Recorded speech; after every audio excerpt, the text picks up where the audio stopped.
जोर से तारीफ करो खुदावंद की, जोर से जोर से जोर से। हालेलुया। आज मैं ऑस्ट्रेलिया में हूँ अभी, और मैं परसों इंडिया के लिए आ जाऊँगा वापस।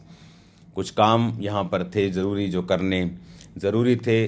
पूरी दुनिया में, पूरी दुनिया के मुखियों को, प्राइम मिनिस्टर्स को मैं खुदावंद के नाम में वो गवाही को दे रहा हूँ जो परमेश्वर ने मेरी ज़िंदगी में काम किया है, जो परमेश्वर आने वाले समय में वर्ल्ड में, पूरी दुनिया में चाहता है। जिस तरह का स्टैंडर्ड वचन का है, वो अगर हम उसी स्टैंडर्ड से अपने देशों को, अपने लोगों को चलाएंगे, आई थिंक ये दुनिया जो होगी ये बेटर प्लेस होगी। आने वाले समय में अंधेरा बढ़ेगा, हम जानते हैं। जैसे मैंने आपको प्रोफेटिकली बताया था कि बहुत सी ऐसी चीज़ें जो बिल्कुल ही गलत हैं बाइबल के मुताबिक, वो बहुत से देश जो हैं उसे एक्सेप्ट करेंगे, उसे प्राउडली एक्सेप्ट करके उसके लिए बहुत से सपोर्टर्स जो हैं उन देशों के खड़े होंगे। लेकिन याद रखो, परमेश्वर सोया नहीं है। अगर शैतान अपना काम कर रहा है तो परमेश्वर भी अपना काम कर रहा है। इसलिए आप लोगों को उन देशों के लिए प्रेयर्स करनी है। आप अपने देशों के लिए, अपने देश के लिए, अपने लोगों के लिए आपको प्रार्थनाएं करनी है। अंत के दिनों में वही बचेगा जिसकी जो लाइफ होगी वो प्रेयर वाली लाइफ होगी। मैंने देखा आपकी लाइफ से, लोगों की लाइफ से बहुत सारी चीज़ों को ख़त्म होते हुए, जब उनकी प्रार्थना की ज़िंदगी जो है वो कमज़ोर होती है। जब प्रेयर लाइफ कमज़ोर होती है, मोस्टली लोग नहीं जान पाते कि उनकी ज़िंदगियों में कौन ऐसा व्यक्ति है जिसे परमेश्वर ने भेजा है, क्या परमेश्वर उनकी ज़िंदगियों में चाहता है। जब प्रेयर लाइफ कमज़ोर होती है तो आपका जो स्पिरिचुअल एंटीना है वो रिसीव नहीं कर पाता, वो गाइडेंस नहीं ले पाता। बाइबल कहती है धर्मी के जो स्टेप्स हैं, धर्मी के जो कदम हैं, वो खुदावंद की तरफ से अभिषिक्त किए जाते हैं। लेकिन वो तभी अभिषिक्त किए जाएंगे अगर आप लोग परमेश्वर के साथ प्रार्थना में होंगे, सहभागिता में होंगे, आप वचन को पढ़ने वाले होंगे, फास्टिंग करने वाले होंगे। तो इस रीति के साथ परमेश्वर का आत्मा, उसको आसानी मिलेगी, मदद मिलेगी, कॉपरेशन मिलेगी आपसे, कि वो आपकी लाइफ के जो कदम हैं, आपके जो स्टेप्स हैं, उन्हें निर्धारित कर सके, और जहां आपको जाना है आपको वहीं जाना है। याद रखो, आपकी लाइफ में बहुत से लोग होते हैं, कुछ गुणा करने वाले, कुछ माइनस करने वाले, कुछ प्लस करने वाले, कुछ अलग अलग तरह के लोग, कुछ आपको डिवाइड करते हैं। परमेश्वर नहीं चाहता ऐसे लोग आपकी लाइफ में रहें। तो कई बार परमेश्वर, जब आप परमेश्वर के नज़दीकी में होते हैं, तो परमेश्वर ऐसे लोगों से आपको फ्री करता है और आज़ाद करता है। और ये तभी संभव है अगर हम परमेश्वर में अपने जीवन को बिता रहे हैं। बात मुश्किल की नहीं है। बात ये नहीं है कि आप कितनी ट्रबल में हैं, या आप कितनी मुश्किल में हैं, या कितनी परीक्षाओं में हैं। बात ये है कि क्या उस परीक्षा में परमेश्वर आपके साथ है या नहीं। क्या वो परीक्षा परमेश्वर के साथ ईमानदारी के साथ चलने से प्राप्त हुई है, या परमेश्वर से दूर भागने के कारण, जिस तरह योना नबी की लाइफ में आई थी, क्या ये उसका परिणाम है। अगर हमारी लाइफ की परीक्षा इसलिए हो रही है क्योंकि हम परमेश्वर के करीब हो चुके हैं, हम तौबा कर चुके हैं, हम प्रेयर्स करते हैं, हम फास्टिंग कर रहे हैं, हम बाइबल पढ़ रहे हैं, पवित्रताई में ज़िंदगी को बिताने का एक प्रयत्न कर रहे हैं, तो इसका मतलब है आपकी जो परीक्षा है वो परमेश्वर उसे भले के लिए कर रहा है। बाइबल कहती, परमेश्वर ने कहा, मैं दाख लेता हूँ, मेरा पिता किसान जो डाली फलती है उसे वो छांटता है, और जो नहीं फलती उसे वो काटता है। तो मालिक काटता भी उस कैंची से है, छांटता भी उसी कैंची से है। तो आपकी लाइफ में कई बार एक धर्मी और एक परमेश्वर से दूर गया पापी, उसकी परीक्षाएं सेम लग सकती हैं। उन दोनों के बेबी नहीं, उन दोनों को बीमारी है, उन दोनों को फाइनेंशियल ट्रबल है, लेकिन एक का जो ट्रबल है वो उसे परमेश्वर में आगे बढ़ाने के लिए, परमेश्वर में स्ट्रांग करने के लिए, परमेश्वर के नज़दीक लेके जाने के लिए, परमेश्वर की योजनाओं को समझाने के लिए है, और दूसरे का जो है उसे नाश करने के लिए। हालेलुया। आज जब हम लूका की पुस्तक, उसका 1 अध्याय, उसकी 5 आयत को पढ़ते हैं, तो उसमें लिखा, यहूदिया के राजा हेरोदेस के समय अबिद्या के दल में जकरिया नामक एक याजक था। उसकी पत्नी हारून के वंश की थी, जिसका नाम एलीशिबा था। वो दोनों परमेश्वर के सामने धर्मी थे और प्रभु की सारी आज्ञाओं और विधियों पर निर्दोष चलने वाले थे। उनके कोई भी संतान ना थी, क्योंकि एलीशिबा बांझ थी और वो दोनों बूढ़े थे। जब वह अपने दल की पारी पर परमेश्वर के सामने याजक का काम करता था तो याजकों की रीति के अनुसार उसके नाम पर चिट्ठी निकली कि प्रभु के मंदिर में जाके धूप जलाए। बाइबल कहती है कि ये दोनों लोग, जकरिया और उसकी पत्नी अलीशिबा, बाइबल कहती वो उसकी पत्नी जो थी वो बांझ थी और उनके कोई भी संतान नहीं थी। बाइबल कहती वो परमेश्वर के सामने धर्मी थे और प्रभु की सारी आज्ञाओं और विधियों पर निर्दोष चलने वाले थे, तो भी उनके कोई भी संतान नहीं थी। लेकिन अगर आप बाइबल को ध्यान से पढ़े तो जब उनके संतान हुई तो परमेश्वर ने कहा, स्वर्गदूत ने कहा 13 आयत में, जकरिया भयभीत ना हो, तेरी प्रार्थना सुन ली गई, तेरे पत्नी अलीशिबा से तेरे लिए पुत्र होगा, उसका नाम यूहन्ना रखना, तुझे आनंद और हर्ष होगा और बहुत लोग उसके जन्म के कारण आनंदित होंगे। वह प्रभु के सामने महान होगा और दाखरस और मदिरा कभी ना पिएगा और माता के गर्भ से ही पवित्र आत्मा से परिपूर्ण हो जाएगा। जीसस क्राइस्ट ने कहा, इस दुनिया में यूहन्ना बपतिस्मा देने वालों से कोई भी बड़ा नहीं है। और स्वर्गदूत ने भी यही कहा जब वो अंदर जाके अपनी रीति रिवाजों के अनुसार यहोवा के भवन में जाके जो रीतियां पूरी कर रहा था, तो स्वर्गदूत उसके दाहिने खड़ा हुआ और उसको बोलने लगा कि तेरे बेबी होगा, तू भयभीत ना हो, तेरी प्रार्थना सुन ली गई है, तुझे आनंद होगा, हर्ष होगा, बहुत से लोग उसके जन्म के कारण आनंदित होंगे। ये वो जन थे जिन्होंने परमेश्वर में धर्मी जीवन बिताया था, सारी आज्ञाओं विधियों पर निर्दोष चले थे, लेकिन फिर भी संतान नहीं थी और फिर भी वो परमेश्वर के घर में थे।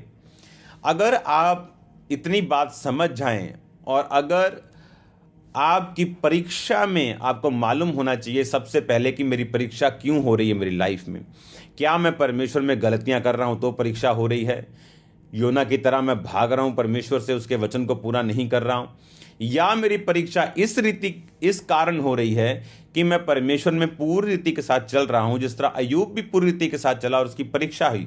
उसमें और भी रीजन थे, लेकिन वो बाइबल कहती निर्दोष चलने वाला था। ये भी लोग निर्दोष चलने वाले थे और बाइबल कहती है जब वो निर्दोष चले तो परमेश्वर के दूत ने एक दिन प्रकट होकर कहा कि तेरी प्रार्थना सुन ली गई है और तेरे पुत्र होगा, वो महान होगा, दाखरस मदिरा कभी ना पिएगा, माता के गर्भ से ही पवित्र आत्मा से परिपूर्ण हो जाएगा। ये एक स्पेशल चाइल्ड था जो उनकी लाइफ में परमेश्वर ने उनको दिया, एक सो स्पेशल। जब परमेश्वर देरी करता है आपकी प्रार्थनाओं के उत्तर देने में, बावजूद किसके कि आप धर्मी हैं, अपने टाइथ को पे करते हैं, प्रार्थनाएं करते हैं, आप फास्टिंग करने वाले हैं, तो याद रखो कुछ एक्स्ट्रा स्पेशल वो आपके लिए तैयार कर रहा है जो पहले दुनिया में कभी नहीं हुआ। आपकी लाइफ बहुत स्पेशल है, आप खुदावंद के स्पेशल बच्चे हैं, चाइल्ड हैं, आप उसके स्पेशल बेटे और बेटियां हैं। उसका परीक्षा देने का मकसद आपको तंग करना नहीं। बहुत से लोग अलीशिबा को बांझ बोलते होंगे, बहुत से अन्य जाति लोग उसको परमेश्वर की सेवा से हटने के लिए बोलते होंगे, बहुत से लोग उसे कहते होंगे तेरी सेवा का निर्दोष चलने का तुझे कोई भी फायदा नहीं है। लेकिन बाइबल कहती है सब बातें मिलकर भलाई को पैदा करती हैं जो मसीह यीशु से प्रेम करते हैं, अर्थात वो जो परमेश्वर की इच्छा के अनुसार बुलाए गए हैं। अगर आप परमेश्वर की इच्छा के अनुसार बुलाए गए हैं, अगर आप परमेश्वर के मुताबिक, उसके वचन के मुताबिक चल रहे हैं, तो बाइबल कहती है सारी बातें मिलकर भलाई को पैदा करेगी। आपकी लाइफ में जो छोटी सी छोटी घटनाएं हो रही हैं जिनसे आप परेशान हैं, डोंट वरी, एक ही चीज का आपने ध्यान रखना है। बाइबल कहती है सबसे अधिक अपने मन की रक्षा कर, क्योंकि जीवन का मूल स्रोत तेरा मन है। आपको ये ध्यान नहीं रखना आपकी प्रॉपर्टी, आपका बैंक बैलेंस, आपके लोग, नो, बाइबल कहती है सबसे अधिक उनकी रक्षा करनी है एक लिमिट तक, लेकिन सबसे अधिक अपने मन की रक्षा करनी है, क्योंकि मन जो है वो बैटल फील्ड है। मन जो है ये एक लड़ाई का स्थान है जहाँ शैतान अपने तीरों के साथ, अपने सवालों के साथ, शक के साथ, क्वेश्चंस के साथ, दोष के साथ, बड़े तरह के हथियारों के साथ जो परमेश्वर के वचन और उसकी होंद के खिलाफ उठते हैं, उसके लिए वो आपके मन में आकर उस बैटलफील्ड को यूज करता है, उसमें लड़ता है। और कौन लोग हार जाते हैं उससे? जो अपने मन को परमेश्वर के वचन से भर के नहीं रखते हैं। इसीलिए बाइबल में लिखा हुआ कि उद्धार का टोप पहनकर धार्मिकता की झिलम पहन। धार्मिकता की झिलम पहनने का मतलब जो छाती के ऊपर वॉरियर्स पहनते थे, झिलम पहनते थे छाती के ऊपर, ताकि उनका हार्ट, फेफड़े जब तीर आए तो सुरक्षित रहे। उसी तरह बाइबल कहती है मन की रक्षा करनी धार्मिकता की झिलम को पहन के।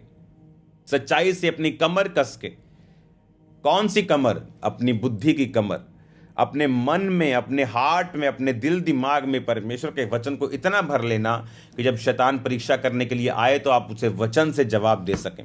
आप शैतान के साथ मन में बहस करके या अपने मिरेकल्स को बता के आप उससे जीत नहीं सकते। जो आपकी लाइफ में परमेश्वर ने काम किया वो आपके लिए एक चिन्ह है, आपके लिए एक सपोर्ट है, आप उसको सपोर्ट की तरह यूज कर सकते हैं, लेकिन शैतान हारेगा परमेश्वर के वचन से। और वचन कहता है परमेश्वर की परीक्षा जो है, तो पानी में से होकर चलेगा तो पानी तुझे डुबो नहीं पाएगा, आग में से होकर चलेगा तो आग तुझे जला नहीं पाएगी। उसने ये नहीं कहा मैं तुझे पानी से निकलने नहीं दूंगा।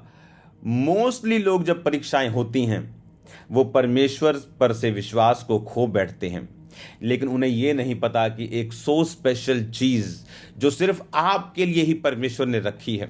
भूल जाओ इस दुनिया में 400 करोड़ लोग क्रिश्चियन हैं।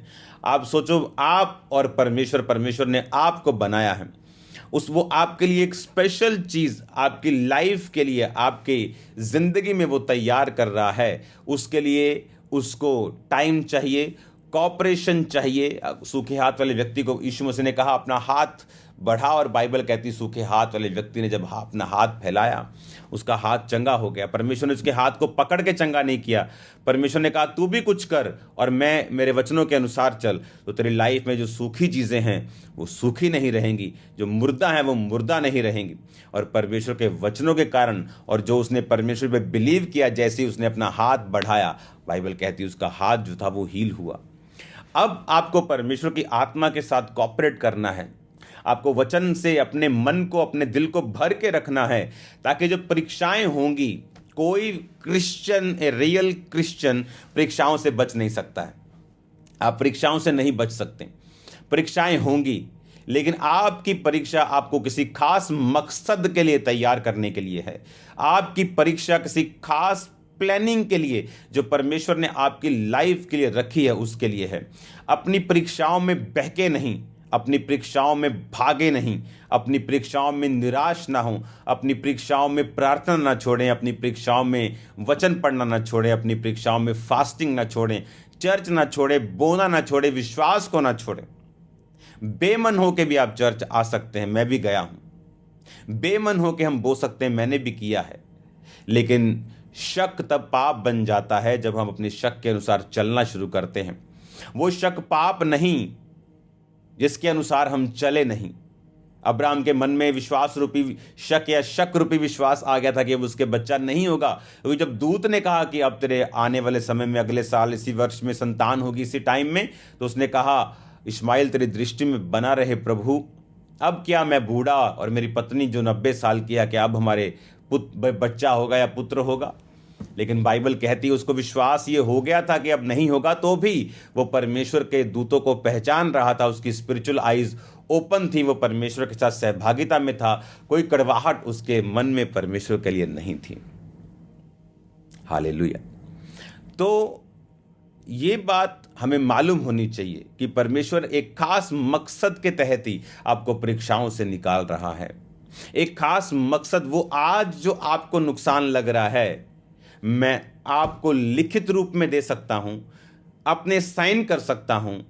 आने वाले टाइम का सबसे बड़ा फायदा उसी चीज में से निकलेगा जो आप शैतान आपको नुकसान दिखा रहा है। आपकी जो सबसे बड़ी परीक्षा है, आने वाले समय में आपका सबसे बड़ा पिलर होगा। आप मेरी बात को ध्यान से समझना। हालेलुया। एक वचन को हम पढ़ेंगे। मैं चाहता हूं आप एक वर्ड मेरे साथ पढ़ें।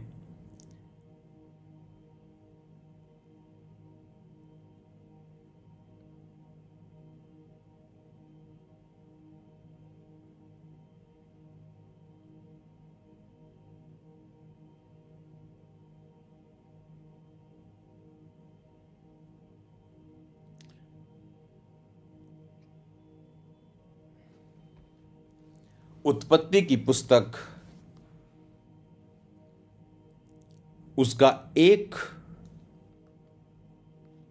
उसकी 2 आयत।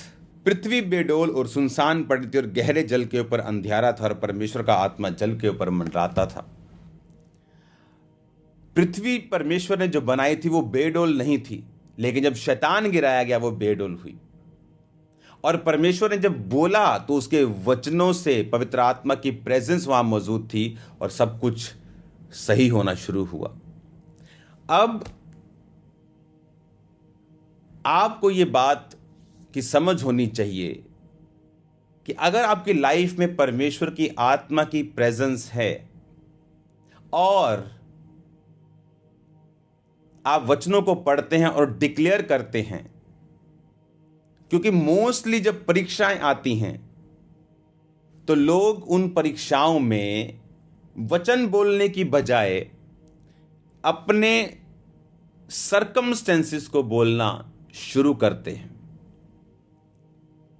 जबकि उन्हें बोलना वचन है लेकिन वो बोलते सर्कमस्टेंसेस हैं। हाँ, मेरी लाइफ में ये मुश्किल हो गई, मेरा काम बंद हो गया, मेरा बाइबल कहती यहोवा मेरा चरवाहा है, मुझे कोई घटी नहीं होगी। बाइबल कहती है कि मैं ना डरूंगा, दाऊद ने कहा। तब वो डर रहा था, लेकिन उसके मुंह से क्या निकला? वो घटी में था, जंगलों में था, उसके मुंह से क्या निकला? आपको यह मालूम होना चाहिए कि आप एक प्लान के नीचे हैं जो खुदावंद का है। शैतान उस प्लान को फिनिश करना चाहता है और परमेश्वर उस प्लान को आपकी लाइफ में पूरा करना चाहता है। आपको परमेश्वर की योजना पूरा करने के लिए आपको परमेश्वर की आत्मा के साथ एक मन रहना होगा। जो परमेश्वर चाहता है वो बोलना होगा। अपनी परीक्षाओं में आप वचन को बोलकर आप बाहर आएंगे। क्यों इसहाक शाम के टाइम वचन का ध्यान करने के लिए मैदानों में जाता था? सेम रीजन, ताकि वो उस बांझपन से जो उसकी पत्नी, वो पत्नी जो खुदा ने भेजी थी उसके ऊपर था, उससे निजात पा सके, क्योंकि वचन के जरिए ही वो निजात पा सकता था। हालेलुया। अगर वचन उसकी लाइफ में ना होता तो वो निजात नहीं पा सकता था। अब आपको पता है कि परमेश्वर ने आपको बुलाया, उसने मुझे बुलाया। मेरी लाइफ में 1 2 नहीं 10 मेजर ट्रबल होंगे जब मैं परमेश्वर में बढ़ रहा था। मेरा शरीर, स्पिरिचुअल लाइफ, सब कुछ मेरे आसपास सब कुछ खराब था। एक भी चीज नहीं थी सिवाय परमेश्वर के, एक आस के, विश्वास के, जिसके सहारे मैं जी सकूं या मैं सुसाइड ना करूं। आज मैं इसीलिए परमेश्वर में ठहरा हुआ नहीं हूं। ध्यान से मेरी बात को सुनना।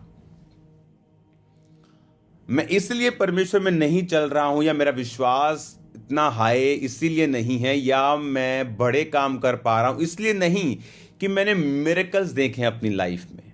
नो नो नो, इसलिए कि उन परीक्षाओं के कारण कुछ ऐसे काम मेरी जिंदगी में हुए जिनसे आज मुझे वो पिलर्स बन के मेरी लाइफ में खड़े हैं। वो एक तरह के मिरेकल्स ही आप लगा लो, एक तरह के फेवर और ऐसे काम जो खुदा ने मेरी लाइफ में किए। और वो काम जो परमेश्वर ने मेरी लाइफ में किए, उस समय परीक्षाओं के कारण आज मेरी लाइफ का जो फेथ है, उन परीक्षाओं से निकलने की जो फीलिंग और जो रियलिटी है वर्ड में, उसके कारण मेरी लाइफ उस चीजों पे टिकी है। मैं प्रार्थना करता हूं खुदा बाप आपको समझने की ताकत दे। हालेलुया। दाऊद का एक्सपीरियंस जंगल में कि खुदा उसके साथ रहा और किस तरह से उसको बचाया। जब वो कुर्सी पे बैठा, आई कैन श्योर यू, मैं आपको गारंटी देता हूं, वो कुर्सी की गर्मी ने उसे नहीं बचाया। वो उन दिनों की याद, फीलिंग्स और वर्ड में से जो उसने जंगल में और उन दिनों में देखी जब वो शाऊल से भाग रहा था, उसकी सहायता की लॉन्ग लाइफ परमेश्वर के साथ चलने के लिए। परीक्षाएं, जिस दिन आप बड़े होंगे आत्मा में, आगे चले जाएंगे 10 साल, आप उन परीक्षाओं के लिए थैंक्स करेंगे रोज खुदावंद का कि अगर ये मेरी लाइफ में नहीं होती तो मैं कभी परमेश्वर को इस रीति के साथ समझ नहीं पाता। हालेलुया।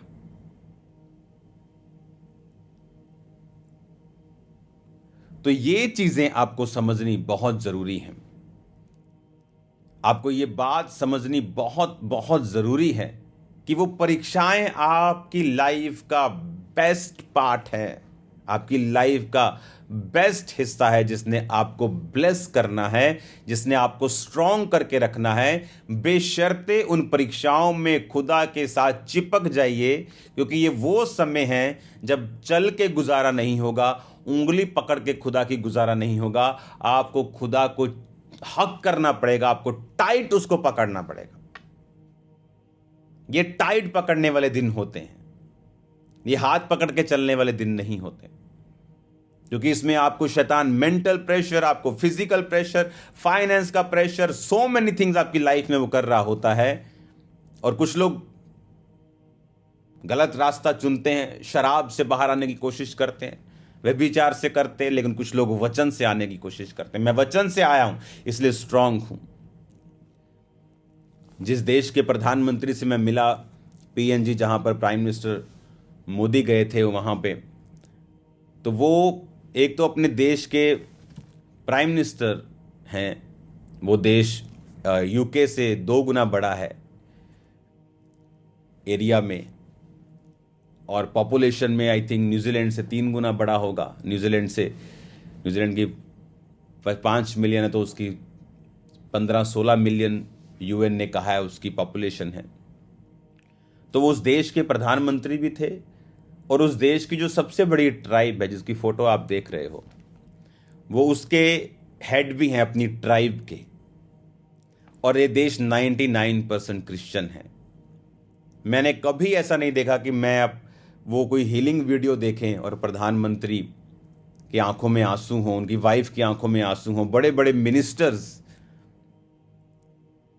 उनकी आंखों में आंसू थे जब वो परमेश्वर के कामों को जो खामरा चर्च में हो रहे देख रहे थे, जो हीलिंग, जो डिलीवरेंस हो रही। आप ब्लेस्ड लोग हैं, मैं ब्लेस्ड हूं कि हमें परमेश्वर ने ऐसा जीवन दिया है कि आप लोग और मैं परमेश्वर के कामों को प्रत्यक्ष रूप से सामने से देख रहे हैं। उन्होंने मुझे कहा कि आप यहाँ पे क्रूसेड करिए, मैं आपका क्रूसेड करवाता हूँ यहाँ पे। तो बहुत सी बातें हुई, बहुत घंटे हम बैठे रहे। उन्होंने ऑफिस में मुझे रिसीव किया, फिर मैंने उनको चर्च के बहुत सारे लोगोज और चर्च के सम्मान जो चिन्ह थे उन्हें देकर सम्मानित किया। उसके बाद हम बैठे रहे। उसके बाद हमने फिर शाम को फिर उन्होंने डिनर के लिए बुलाया, फिर हम डिनर के लिए अलग से बैठे। तो बहुत ब्लेस्ड टाइम था। ऑस्ट्रेलियन पीएम के साथ भी डिनर में बहुत ब्लेस्ड टाइम था। तो ये कभी पॉसिबल नहीं होता अगर मैं हट गया होता। परीक्षाओं के दिन में मैं ये कह गया होता, it's too much, I can't handle that, अब मुझसे नहीं होता, ये बहुत ज़्यादा है, खुदा कहाँ है। मैं तब बहुत फ्रस्ट्रेटेड रहता था, लेकिन अब नहीं हूँ। उन्हीं परीक्षाओं को याद करके आज भी मैं खड़ा हूँ कि वो परीक्षाओं में परमेश्वर प्रत्यक्ष रूप में, आज मुझे मालूम है, मेरे साथ थे। लेकिन आपको कल मालूम होगा, आपको आने वाले समय में मालूम होगा कि क्यों आपके साथ ऐसी चीज़ें हो रही थी। खामरा चर्च में आज बेंगलोर की चर्च की ओपनिंग है, खुदावंद की तारीफ करेंगे इस ब्रांच के लिए। और जल्दी खामरा चर्च की 50 ब्रांचेस पूरी हो जाएंगी और सेलिब्रेशन करेंगे हम चर्च में। हालेलुया। ये पॉसिबल है। आपको मालूम, कुछ लोग अगर मेरी लाइफ में अभी भी होते तो मैं ये लेवल अचीव नहीं कर पाता। कुछ भी आपकी लाइफ में हो रहा हो, जब आप परमेश्वर में बढ़ रहे हैं, उस चीज का थैंक्स कीजिए। वो कोई लोगों का जाना हो, वो कुछ चीज का खत्म होना हो, वो परीक्षा हो, वो एनी फुलिश थिंग, कुछ भी हो, थैंक्स करो खुदावंद का उन चीजों के लिए, क्योंकि वही चीजें आपको कल मालूम होंगी कि जिन्होंने आपको फिर ब्लेस किया है। हालेलुया। आपको ये चीजें आज मालूम होनी चाहिए जो आप सुन रहे हैं कि मेरी लाइफ में जो हो रहा है ये कुछ अनोखी घटना नहीं है। खुदा इसमें इन्वॉल्व है। एक लाडला बच्चा देश का प्राइम मिनिस्टर नहीं बन सकता। इसलिए यूसुफ को दूर ले जाना पड़ा उसके भाइयों से, परिवार से। उसको जेल में रखना पड़ा, उसको स्ट्रॉन्ग करना पड़ा। बाइबल कहती जब सांकलों से उसे बांधा गया तो भी यहोवा का वचन उसे कसौटी पर कसता रहा, जब वो सांकलों से बांधा गया था। थैंक गॉड अगर आप परीक्षा में हैं तो थैंक्स करो। एक बहुत से लोग हैं जिनकी लाइफ, जिनको मैं जानता हूं पर्सनली, जिनकी लाइफ में परमेश्वर की कॉलिंग थी, परमेश्वर की इच्छा थी, बुलाहट थी। ऐसे लोग मैं जानता हूं, ऐसे बहुत से यूथ। एक लड़की जिसकी लाइफ में परमेश्वर की योजना थी कि परमेश्वर उसे यूज करेगा, लेकिन प्रॉब्लम क्या थी? उसके घर में जो दूसरी बहन थी, उसकी फैमिली उसको ज्यादा प्यार करते थे, ऐसा उसको लगता था। और उसने कहना कि परमेश्वर ऐसा क्यों करता है कि मेरे माता पिता उससे ज्यादा प्यार करते हैं और मुझसे कम करते हैं। और इस वजह से उसके घर में लड़ाई झगड़ा भी रहना। और मैंने उसको बताया कि मैं भी ऐसा ही था। अपनी फैमिली से अगर मैं ज्यादा अटैच होता अपने भाई की तरह, तो एक दिन मेरा भाई बैप्टिज्म लेके भी वो बैकस्लाइड हो गया था, क्योंकि हम दोनों ने इकट्ठे बैप्टिज्म लिया था। क्योंकि वो अपनी फैमिली के इन्फ्लुएंस में आया। आज वो सब परमेश्वर में है, फैमिली भी, भाई भी, सब लोग। लेकिन मैं उस समय नहीं आया इन्फ्लुएंस में, क्योंकि मेरी वो अटैचमेंट नहीं थी। आज उससे भी शायद ज्यादा हो, लेकिन कई बार परमेश्वर अलाउ करता है। अगर यूसुफ के भाई उससे अच्छा बोलते, उससे प्यार करते, तो उसे कभी बेचते नहीं। अगर बेचते नहीं, वो आगे ना जाता तो जेल में ना होता, जेल में ना होता तो दर्शन ना आता, दर्शन ना आता तो राजा ना बुलाता, राजा ना बुलाता तो प्रधानमंत्री ना बनता, प्रधानमंत्री ना बनता तो उन्हें भाइयों को अन्न दे के बचा ना पाता। हालेलुया, तारीफ करो जोर से। इसीलिए परमेश्वर ने आपको परीक्षाएं दी, उसका कुछ खास मकसद है आपकी लाइफ में। वो लड़की एक दिन भाग गई घर से, रॉन्ग वे चुना, क्योंकि प्यार की कमी थी, संसार से पाने की कोशिश की। अब वो सेवकाई में नहीं है और उस तरह से वो इस्तेमाल भी नहीं होगी। एक रास्ता अगर आपने गलत चुन लिया, वो आपकी पूरी लाइफ वो चेंज कर देता है। और अगर आप सोचे कि मुझे प्रभु के करीब जाके प्रभु से प्रेम को हासिल करना है, तो खुदा अरेंज करेगा आपकी लाइफ में डिवाइन पार्टनर्स को। हालेलुया। आपको परमेश्वर में चलना है, परमेश्वर में बने रहना है, और आप सेम नहीं होंगे यीशु मसीह के सामर्थी नाम में। आपको उन परीक्षाओं में परमेश्वर के साथ खड़े रहना है, और आप सेम नहीं होंगे यीशु मसीह के सामर्थी नाम में। अपने हाथों को उठाओ। Thank you Jesus. सब जन याद रखो, ये थर्सडे, ये संडे मैं वहीं पे हूँगा, और खुदावंद के नाम में आपको मैं ब्लेस करूँगा, और अनॉइंटिंग ऑयल के साथ मैं आप सब पे प्रेयर करूँगा अगले संडे और ये थर्सडे। अपने हाथों को उठाओ सब जन। Thank you Jesus. अपने हाथों को उठाकर अपने हाथों को हिलाओ, सब जन खड़े हो जाओ। खुदा बाप तेरा पवित्र आत्मा इनको छुए।